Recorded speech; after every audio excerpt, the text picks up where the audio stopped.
You were told horror crossed the line in the modern era. That is a lie. The 1970s went further than most audiences can handle today. These films were not just controversial. They were hunted, banned, and buried because they exposed something raw about human nature. What you are about to see is not entertainment. It is cinema that many still believe should never have been released at all. Number 12. The Driller Killer, 1979. This one does not begin with shock. It begins with frustration, noise, pressure. A man slowly collapsing under the weight of his own mind. Directed by Abel Ferrara, this film does not rush into violence. It builds it, piece by piece. Set inside a grim New York environment, the film traps you in a world that feels suffocating. The protagonist is not a monster in the beginning. He is an artist, struggling, isolated, surrounded by chaos. But as the tension builds, something begins to fracture. Reality slips, control fades, and violence emerges not as spectacle, but as release. When it was released, authorities in the United Kingdom placed it on the infamous Video Nasties list. It was banned, seized, treated as something dangerous to public consumption. Not because it relied on elaborate horror tropes, but because it felt too real, too grounded in psychological breakdown rather than fantasy. Even today, its reputation lingers. Versions have been cut, distribution has been limited in certain regions, and when it is discussed, it is rarely about traditional horror. It is about discomfort, about watching a mind unravel without intervention. This is not a film that scares through supernatural elements. It disturbs through inevitability. You see the collapse coming. You understand it. And that understanding makes it far more unsettling than anything sudden or unexpected. Number 11. The Last House on the Left, 1972.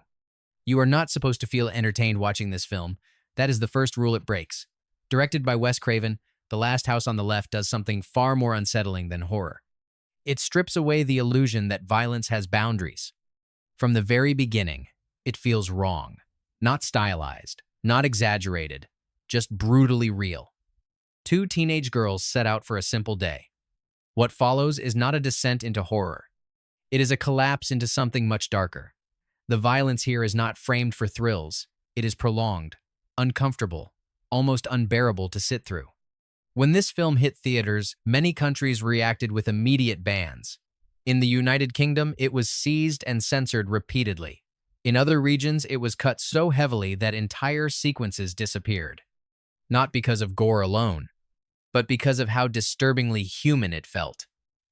There were no monsters, just people capable of cruelty. And then comes the second half, the revenge. This is where the film twists even deeper. The line between victim and aggressor begins to blur. Justice does not feel heroic. It feels just as brutal, just as ugly. That moral collapse is what made authorities nervous. It did not offer comfort. It did not restore order. Even now, fully uncut versions remain restricted in certain markets. Television edits remove its harshest edges. But those edges are the point. Without them, the film loses its identity. This is not a film you watch for fear. It is a film you endure. And that is exactly why it was never meant to be easily seen. Number 10. I Spit on Your Grave, 1978. It begins with silence, no music guiding you, no warning that something irreversible is about to unfold. Directed by Mir Zarchi, I Spit on Your Grave does not ask for your comfort. It removes it completely. A writer retreats into isolation to find peace. What she finds instead is something far more brutal. The film does not rush. It lingers. It forces you to sit through moments that feel almost unbearable. And that is exactly why it became one of the most condemned films of its time. Critics called it exploitative. Governments called it dangerous. Entire countries banned it outright. But what truly unsettles is not just the violence. It is the second act, the transformation. What begins as helplessness turns into calculated retaliation, cold, methodical, unforgiving. And suddenly the audience is placed in an impossible position. You are not just watching revenge, you are questioning your own reaction to it. That moral discomfort is what kept this film suppressed for decades. It refused to present justice as clean or heroic. Instead, it showed revenge as something equally disturbing, something that stains everything it touches. Even today, many versions remain edited depending on where you watch it.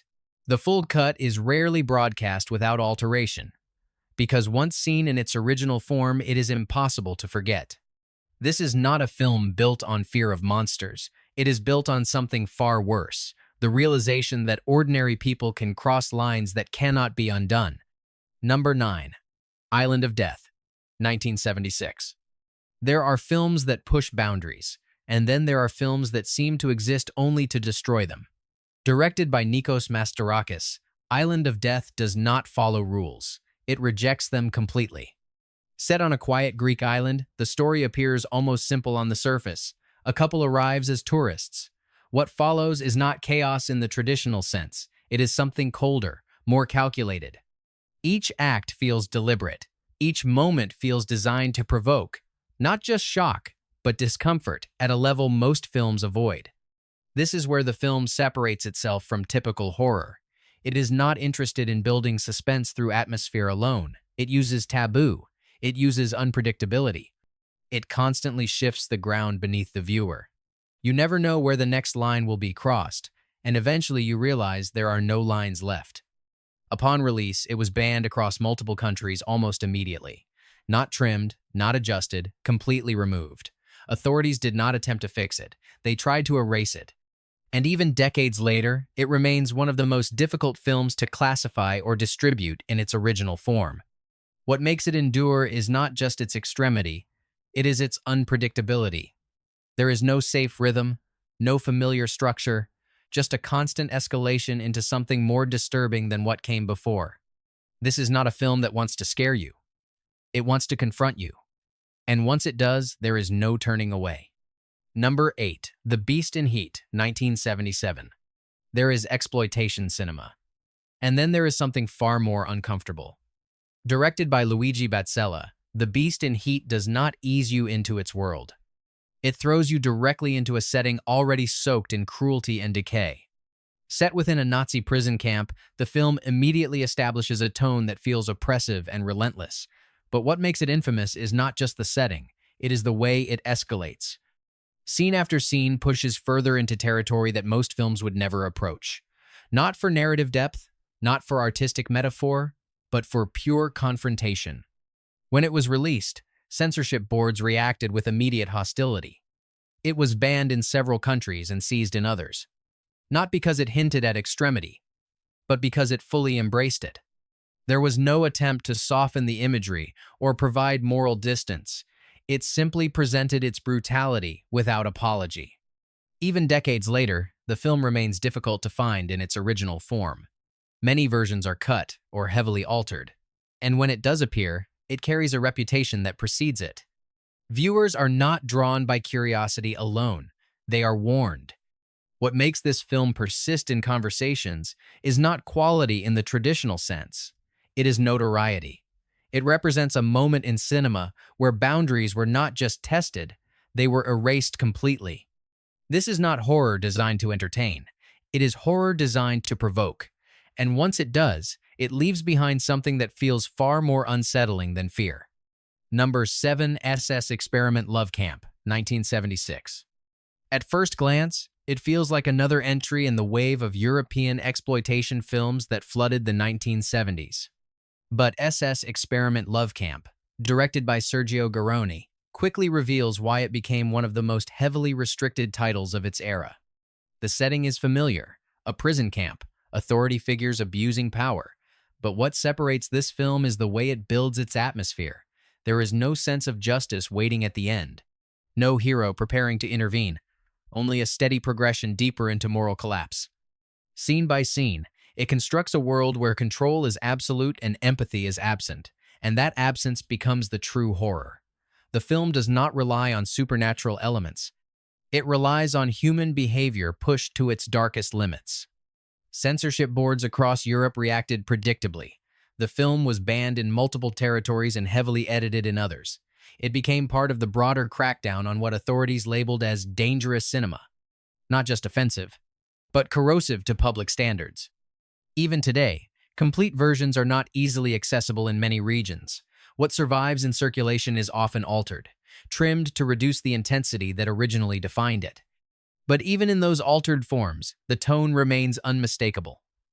Cold. This is not a film built on narrative complexity. It is built on atmosphere and escalation, a descent into a place where morality no longer exists. And that absence is what made it so difficult to contain then and still uneasy to confront now. Number 6. Who Can Kill a Child? 1976. It opens like a postcard. Sunlight, waves, a quiet island that feels untouched by the world. Directed by Narciso Ibáñez Serrador, Who Can Kill a Child does not announce its horror. It lets it emerge slowly. A couple arrives expecting rest. Instead, they find silence. No adults, only children. At first, it feels strange. Then it becomes unbearable. Because the film asks a question most cinema avoids entirely. What happens when innocence is no longer safe? And more importantly, what happens when survival demands the unthinkable? This is where the film becomes deeply unsettling. It does not rely on gore to disturb. It relies on moral conflict. Every decision feels wrong. Every choice feels irreversible. And the longer it continues, the more it traps the viewer inside that dilemma. There is no easy way out, only consequences. When it was released, many countries reacted with caution. The premise alone was enough to trigger censorship concerns. Some regions limited its distribution. Others altered its presentation. Not because of excessive violence, but because of what it implied. It crossed a line that most filmmakers refuse to approach. Even today, it remains a difficult film to classify for mainstream audiences. Broadcast versions are rare, and when it appears, it often carries disclaimers, because its power does not fade with time. It lingers. This is not a film that shocks through spectacle. It disturbs through thought, by forcing you to confront a question you never wanted to answer, and once asked, it never truly leaves you. Number 5. Thriller. A Cruel Picture, 1973. Some exploitation films shock you with violence. This one shocks you with how coldly it watches revenge become the only language left. Released in 1973, Thriller. A Cruel Picture is one of the most notorious revenge films of the decade, a Swedish exploitation title that became infamous for its brutality, bleak atmosphere, and long censorship history. It follows a young woman named Frigga, whose life is violently stolen from her after she is trapped, abused, and forced into a criminal underworld. But the film's disturbing power comes from what happens next. She begins transforming herself into a weapon. What makes Thriller so unsettling is not just its graphic content, but its emotional numbness. The movie does not move like a clean revenge thriller. It moves like trauma replayed in slow motion. Training scenes, gun practice, driving lessons, and silent planning are stretched into something hypnotic, as if the character is rebuilding herself piece by piece for one final purpose. The violence, when it arrives, feels less like victory and more like damage returning to its source. Its reputation only grew because different versions circulated, with cuts made in several places due to its extreme material. Over time, it became a cult object whispered about, condemned, defended, and later recognized as a major influence on later revenge cinema. It is not easy viewing, and it should not be treated casually. But as a controversial 70s exploitation film, it is impossible to ignore. Bleak, punishing, and unforgettable for all the wrong reasons.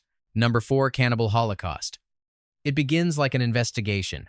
Clean, methodical, almost academic. Directed by Ruggero Deodato, this film disguises itself as a search for truth. But the deeper it goes, the more that truth begins to rot. A missing documentary crew. Recovered footage. What unfolds is not just horror. It is a collapse of morality caught on camera. The film forces you to watch events through the lens of those who filmed them. And that perspective becomes unbearable. Because it exposes not just violence, but the mindset behind it. When it was released, the reaction was explosive. Authorities believed the violence was real. The director was arrested. Courts demanded proof that the actors were alive. Entire countries banned the film outright, not for shock value alone, but because it blurred reality so convincingly that it terrified regulators. Even today, this film remains one of the most restricted titles in horror history. Many versions are cut, entire sequences removed. Some regions still refuse to distribute it fully. And when it is shown, it comes with warnings that few films require. What makes it endure is not just its brutality, it is its accusation. It turns the camera back on the audience. It asks whether the desire to witness horror is any different from creating it. This is not just a film you watch, it is a film that confronts you. And once it does, the line between viewer and participant begins to feel dangerously thin. Number 3, Salo, or The 120 Days of Sodom, 1975. There is no illusion here, no attempt to entertain. Directed by Pier Paolo Pasolini, this film does not guide you through horror. It locks you inside it. Set against a collapsing political regime, the story unfolds with cold precision. A group of powerful figures impose absolute control over their victims. But what makes the film unbearable is not just what happens. It is how it is presented, detached, systematic, almost ritualistic. Every scene feels deliberate, every moment designed to strip away comfort. There is no emotional release, no narrative relief, only a steady progression deeper into degradation. The film refuses to look away, and it refuses to let you look away either. Upon release, it was banned in multiple countries immediately. Some regions still restrict it today, not because it is misunderstood, but because it is too clear in what it presents. There is no ambiguity, only confrontation. Critics have debated its meaning for decades. Some call it political commentary. Others call it pure provocation. But regardless of interpretation, its impact remains unchanged. It is one of the few films that does not lose power over time. If anything, it becomes harder to process. This is not horror in the traditional sense. There are no monsters, no supernatural threats, only systems of power pushed to their most extreme form. And that reality is far more disturbing than anything fiction could invent. Number 2. Snuff, 1976. It was never just a film, it was a rumor that escaped into reality. Directed by Michael Findlay, Snuff did something far more dangerous than shock an audience. It convinced people they were watching something real. The structure itself is deceptive. It begins like a low-budget exploitation film, rough, disconnected, almost forgettable, and then it shifts. The final moments break the illusion of fiction. The camera keeps rolling, the narrative dissolves, what remains feels uncomfortably authentic. That is where the controversy exploded. Marketing campaigns pushed the idea that an actual killing had been captured on film. Audiences were not just disturbed, they were outraged. Protests erupted. Media coverage intensified. And suddenly the film was no longer just cinema. It became a cultural flashpoint. Authorities responded quickly. The film was banned in several regions and seized in others. Not necessarily because it contained the most graphic imagery, but because of what it implied. It blurred the boundary between staged violence and reality in a way that regulators could not control. Even today, its reputation overshadows its content. It is still restricted in certain markets, not because of what is definitively shown, but because of what it suggests. The idea that something real might be hidden within fiction continues to make it uneasy territory. This is not horror built on fear of monsters or the unknown. It is built on doubt, the unsettling possibility that what you are watching might not be entirely fake. And once that doubt takes hold, the experience changes completely. Number 1, Faces of Death, 1978.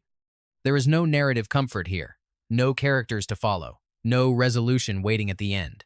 Directed by John Allen Schwartz, Faces of Death presents itself as documentation rather than storytelling. And that is exactly what made it so difficult to contain. The film claims to show real moments of death, accidents, executions, violence captured without warning. Whether staged or authentic becomes irrelevant once you begin watching. Because the presentation is designed to feel real, cold, clinical, unfiltered. When it was released, the reaction was immediate and global. Dozens of countries banned it. Authorities seized copies. Distribution was restricted, not simply due to graphic content, but because it challenged the boundary between education and exploitation. It forced viewers to confront mortality in a way that felt invasive. Even decades later, the film remains controversial. Some versions are heavily edited. Others are difficult to access, depending on region. Its reputation persists, not because of traditional horror techniques, but because of the experience it creates. You are not guided through fear. You are exposed to it, directly, without narrative distance. and that absence of structure makes it far more disturbing than conventional horror. This is not a film designed to scare you for entertainment. It is designed to unsettle you at a deeper level, to force a confrontation with something most people spend their lives avoiding. And once seen, it is not easily forgotten. You made it to the end. Now, ask yourself one question. Were these films banned because they were dangerous, or because they revealed truths people refuse to face?